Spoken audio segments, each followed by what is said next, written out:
오늘 우리에게 주신 하나님의 말씀은 사도행전 16장 6절에서 10절입니다. 사도행전 16장 6절에서 10절입니다. 봉독하겠습니다.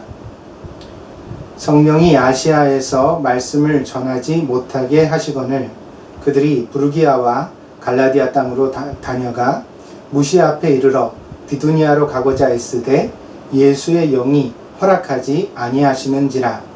무시아를 지나 드로아로 내려갔는데 밤에 환상이 바울에게 보이니 마게도냐 사람 하나가 서서 그에게 청하여 이르되 마게도냐로 건너와서 우리를 도우라 하거늘 바울이 그 환상을 보았을 때 우리가 곧 마게도냐로 떠나기를 힘쓰니 이는 하나님이 저 사람들에게 복음을 전하라고 우리를 부르신 줄로 인정함이러라.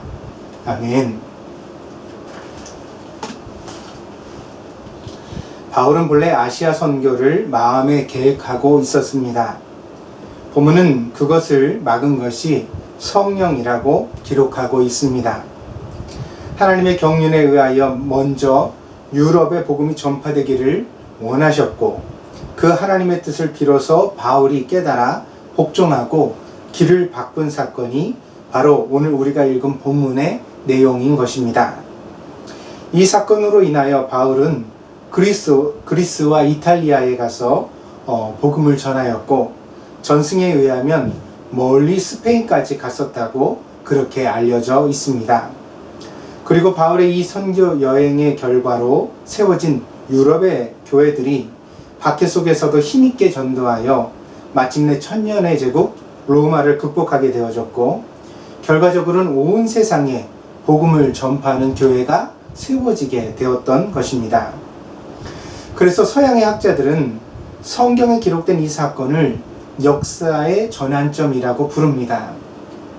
만일 본문의 사건이 없었다면 유럽의 복음 전파가 없었고 기독교와 함께 흥망성쇠를 하였던 유럽의 근대사도 없었을 것이며 또한 아메리카 개척도 없었고 다시 그 유럽과 아메리카, 미국을 통하여 중국과 아시아의 선교도 없었을 것이라는 사실입니다.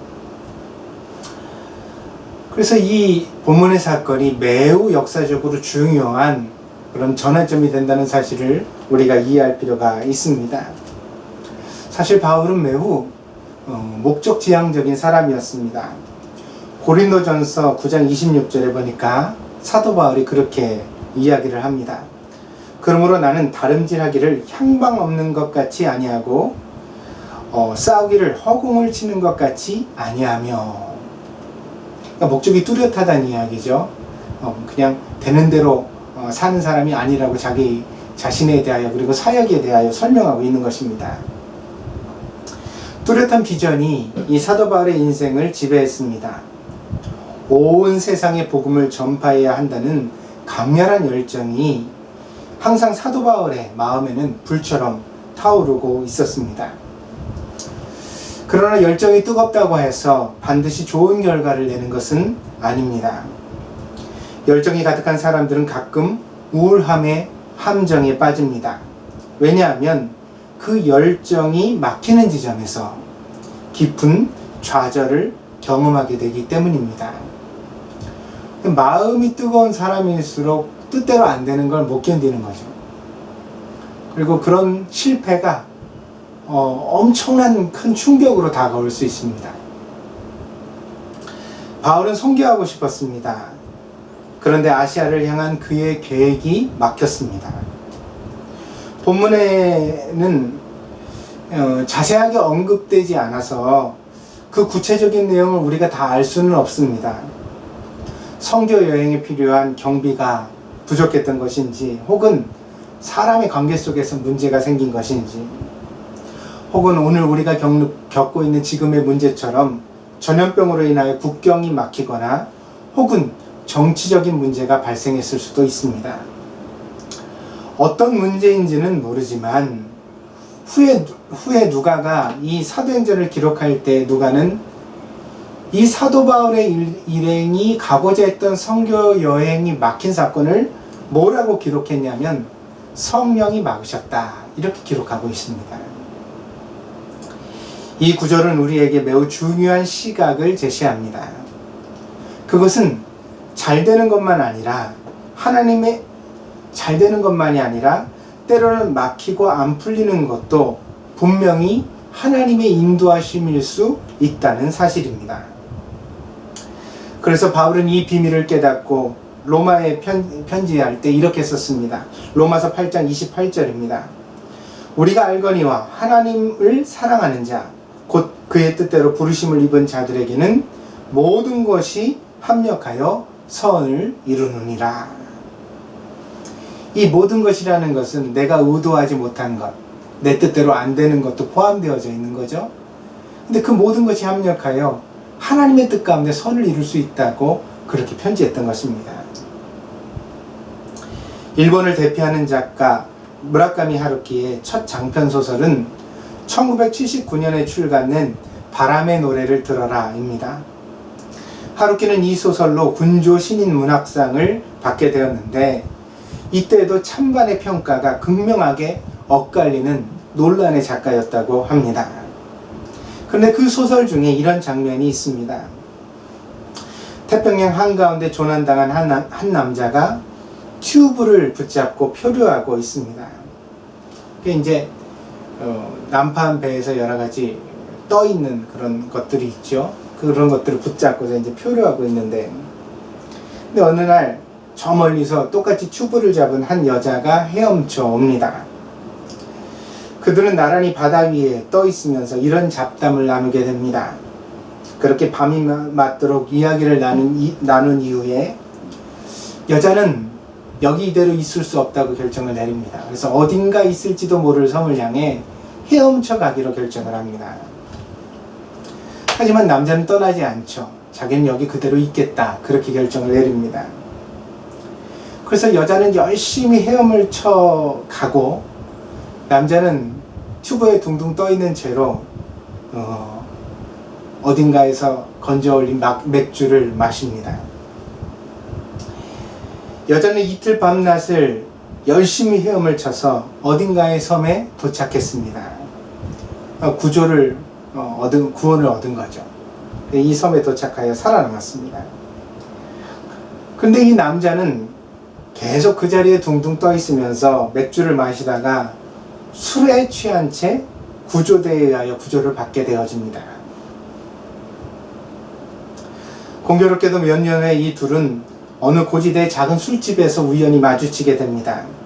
그리고 여자는 이 상황을 굉장히 혼란스럽게 받아들입니다. 여자는 남자에게 그렇게 말합니다. 나는 팔이 떨어져 나갈 정도로 열심히 섬까지 헤엄쳐 갔다고요. 너무나 힘들어서 죽는 줄 알았어요. 그래서 말이죠. 몇 번씩이나 이렇게 생각했죠. 내가 잘못했고 당신이 옳았는지도 모른다고 말이에요. 나는 이렇게 고통스러워 하는데 어째서 당신은 아무것도 하지 않고 바다 위에 가만히 떠 있는 걸까 하고 생각한 적이 많았어요. 여자는 심지어 남자가 죽었으면 좋겠다라고 생각했다고 고백합니다. 내가 이렇게 열심히 고생해서 살았으니까 아무 고생도 하지 않은 그 남자가 죽었다면 내 선택이 옳았다는 것을 증명하는 거잖아요. 그럼 차라리 좋았겠다 그렇게 생각을 했다는 거예요. 하지만 남자는 살았습니다. 열심히 헤엄친 여자와 똑같이 구원을 받았습니다. 열심을 강요하는 사회에서 우리는 살고 있습니다. 그래서 청년들이 사회 구조의 절망을 얘기할 때 나이 든 사람들은 청년들에게 너희들은 열정이 부족하다 그렇게 지적하곤 합니다. 마치 꼰대처럼 말입니다. 아니, 이런 말을 하는 사람은 사실 꼰대임에 틀림이 없습니다.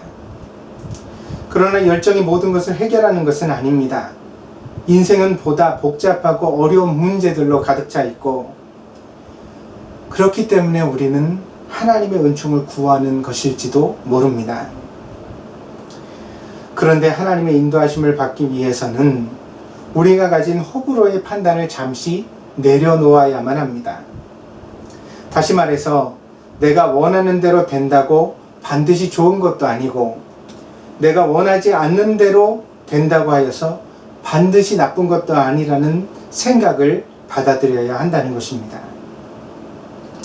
작가 하루키가 첫 소설을 통해 말하고자 했던 바도 바로 인생의 그런 본질적인 부분에 대한 통찰이 아닐까 합니다. 노력해서 사는 것이 바람직하고 귀한 것이지만 노력하지 않고 사는 것도 어떤 경우에는 인생의 해답이 될 수 있다는 것. 하루키는 우리에게 그것을 말하고자 했던 것이 아닐까요? 어머니의 자식 걱정은 본능에 가깝습니다. 그래서 이런 비유가 있습니다. 어떤 어머니에게 두 아들이 있었는데 한 명은 집신을 팔고 한 명은 우산을 팔았습니다. 그러자 어머니는 날마다 걱정을 면할 수가 없었습니다. 맑은 날에는 우산 장사하는 아들이 걱정이었고 비가 오는 날에는 집신 장사하는 아들이 걱정이었습니다. 부모가 되면 이 마음 이해가 됩니다. 저에게 두 아들이 있는데 이미 20을 넘어 성인이 되었지만 아직도 외출을 하면 그렇게 걱정이 됩니다. 어느 날은 우리 아들이 저에게 그렇게 말했습니다. 우리가 어려서부터 한 번도 말썽을 부리거나 심려를 끼친 적이 없는데 왜 아버지는 그렇게 늘 걱정을 하십니까? 그래서 제가 이렇게 대답을 했습니다. 자식을 걱정하는 것은 부모의 본능이란다. 너도 이 다음에 자식 낳아봐라. 말썽 안 부린다고 걱정이 되나 안 되나.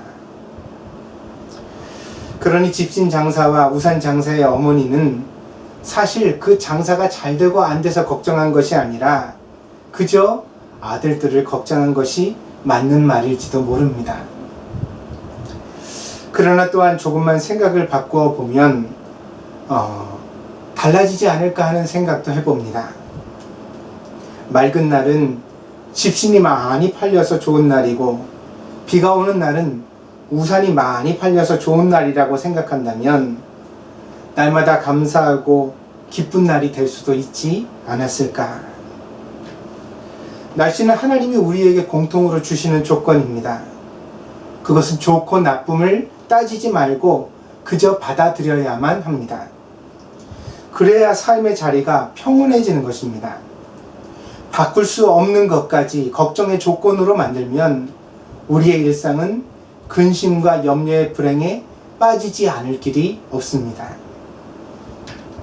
고대의 사람들은 삶 자체를 하나님의 선물로 생각했습니다. 물론 성공과 실패도 그랬습니다. 열심히 해서 성공을 거둔다고 해도 그 성공이 나의 열심으로 인해서 이루어졌다고 생각하지 않고 하나님의 선물이라고 받아들였습니다.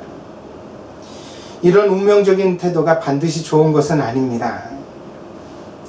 과학이 신화와 전설을 걷어내고 인간이 스스로의 힘으로 모든 것을 할 수 있다고 믿게 된 이후에 우리는 지금과 같이 인간의 신화, 그러니까 우리가 열심히 노력해서 성공하는 스토리가 우리의 내면과 삶을 지배하게 되었습니다. 그래서 우리는 성공 못할 때 자책합니다. 신을 향하여 투정하고 원망하는 게 아니라 우리 자신을 한탄하죠. 내가 부족하기 때문이야. 내가 열심히 안 살았기 때문이야. 그런 생각이 우리 안에 괴롭힘이 되어집니다. 그래서 심지어 기독교 안에서도 인간의 노력이 하나님의 은혜를 압도하는 상태를 낳고 있습니다. 그 은혜도 어떻게 받아요? 노력해야 받는다. 이런 생각이 지배적이죠. 그래서 목회도 비즈니스를 닮아가는 것 같습니다. 무슨 말이냐면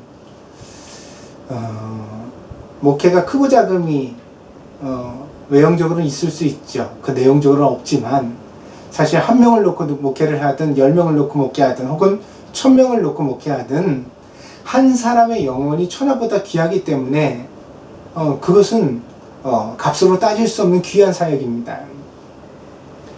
근데 이제 목회자들 중에 자신의 목회가 성공적이지 못하다는 자책감에 시달리는 사람들이 많거든요. 왜 그러느냐? 외향적인 결과로 따지기 때문이고 또 한 가지로 노력하면 좋은 결과를 다 얻을 수 있다고 믿는 신화가 마음을 지배하기 때문입니다. 사람은 위대합니다. 여러분도 대단합니다. 열심히 하면 분명 엄청난 일을 할 수 있습니다. 모두가 힘을 합하면 우리는 대단한 긍지를 가질 수 있게 될 것입니다. 그러나 사람의 노력이 우리의 대단한 힘이 구원의 근거는 아닙니다. 복음도 아닙니다. 오히려 복음은 철저하게 인간의 무능력함을 지적하고 하나님의 은총을 구하라고 요구하고 있습니다. 우리가 마음을 먹는다고 다 되는 것이 아니기에 하나님의 뜻을 구하고 때로는 그 하나님의 뜻에 맞추어 기다리고 때로는 포기할 줄도 알아야 한다는 것이 복음이 우리에게 가르치고 있는 지혜인 것입니다. 어떻게 사람이 자기 욕심대로 다 하고 삽니까? 왕도 황제도 그럴 수는 없습니다. 좋은 것이 있으면 나쁜 것도 있습니다.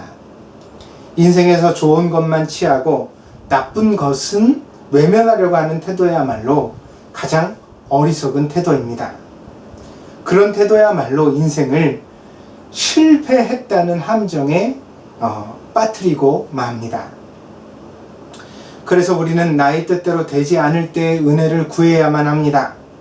그것은 단지 뜻대로 되지 않는 것을 참아내는 것이 아니라 나의 뜻대로 되지 않을 때 그 안에서 여전히 실망하지 않고 포기하지 않으면서 기도할 수 있는 믿음을, 그리고 하나님의 뜻에 맞추어 기꺼이 자기의 계획을 변경할 수 있는 용기를, 또한 하나님이 인도하시는 대로 흘러갈 수 있는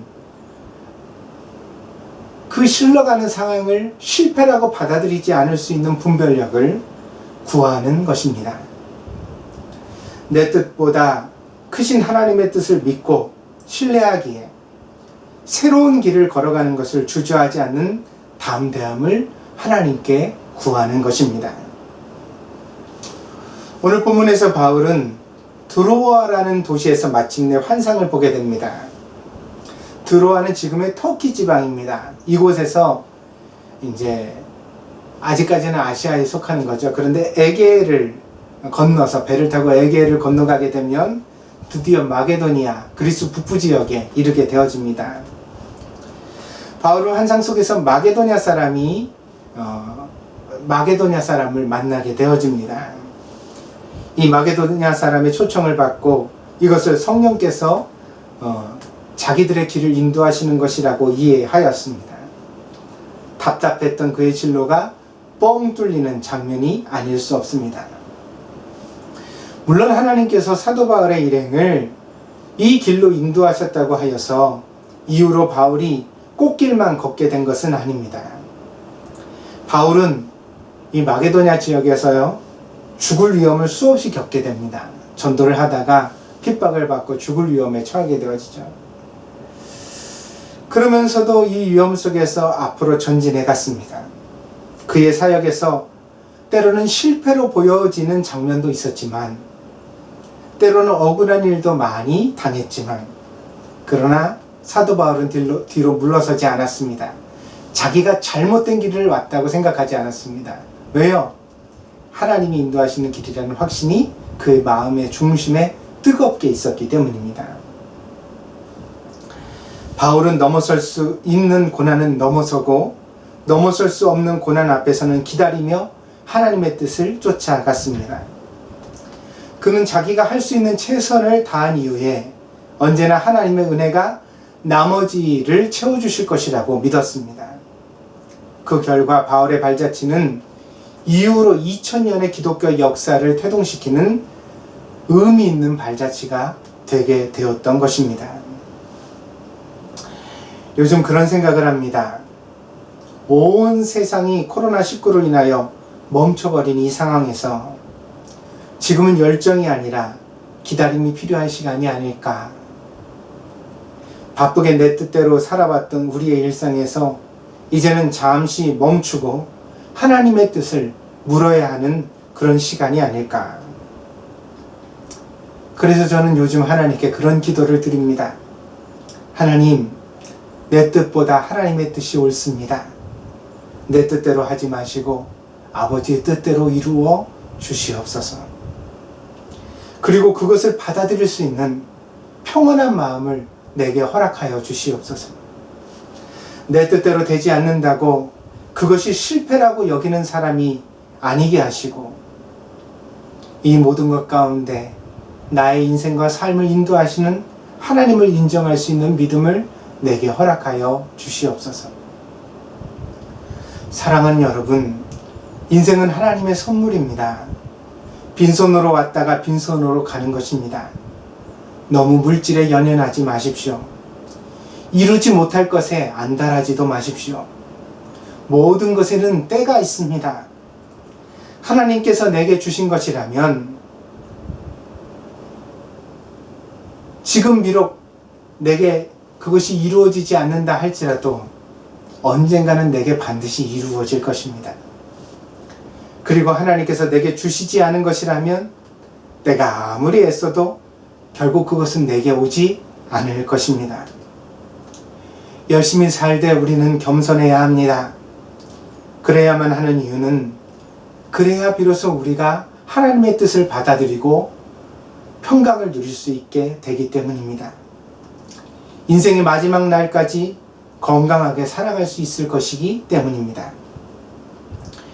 여러분이 나이 들고 육체의 모든 기능이 무력해지는 순간까지도 여러분의 마음이 그리스도 안에서, 하나님의 은혜 안에서 평온을 누릴 수 있게 되기를 바랍니다. 그리고 삶을 긍정적으로 볼 수 있는 눈을 마음에 가질 수 있기를 바랍니다. 모든 것 가운데 하나님의 뜻을 분별할 수 있는 지혜가 있기를 바랍니다. 그래서 여러분의 삶이 여러분의 자녀들에게 모범이 되어서 여러분의 자녀들이 나도 우리 엄마 아빠처럼 지혜롭게 살고 싶다, 그런 이야기를 들을 수 있는 인생이 되시기를 축복합니다. 복음이 그 길로 여러분을 인도해 줄 것입니다. 하나님의 말씀이 여러분을 붙잡아 주실 것입니다. 그러므로 더욱 성경의 귀를 기울이고 기도하며 살아가는 성도가 됩시다.